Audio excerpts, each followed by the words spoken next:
Taiwan just added this futuristic-looking homegrown weapon to its arsenal, one designed to counter the growing threat from small, cheap and potentially deadly drones, and to avoid a repeat of a humiliating episode with China. Welcome to Technality.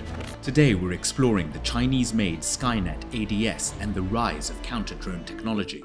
From handheld futuristic-looking guns to giant net-shooting bazookas and even laser weapons systems, drone-killing technologies like these are becoming a fixture of the modern world, both on and off the battlefield, which is why Taiwan has integrated the SKYNET ADS into its armed forces. Designed and manufactured in Taiwan by a company called Drones Vision, this anti-drone system can block GPS signals and interfere with the video transmission of its target. With an operational range of up to 2 kilometers, the company says it can also force an intruding drone to land immediately or send it back to where it came from.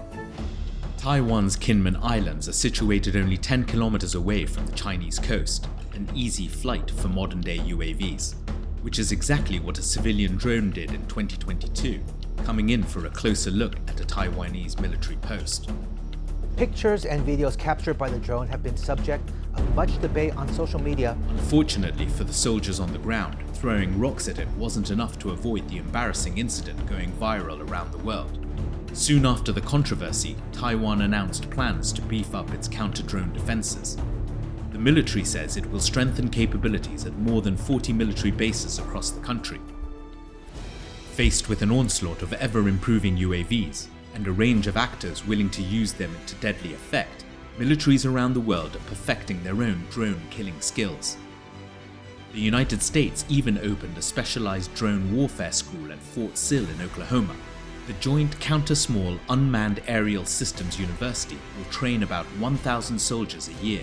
The pace of the need is outgrowing capacity right now. So we're trying to train as many people as possible and trying to grow as fast as possible to fit that need. Soldiers at the school are being trained on a variety of systems and learning which tools to use depending on the threat. Drones large and small are evolving at lightning speed. They've completely changed the 21st century battlefield, but the era of counter-drone technology is just heating up. Let us know what you think, and keep watching Technality for all things future, tech, and humanity.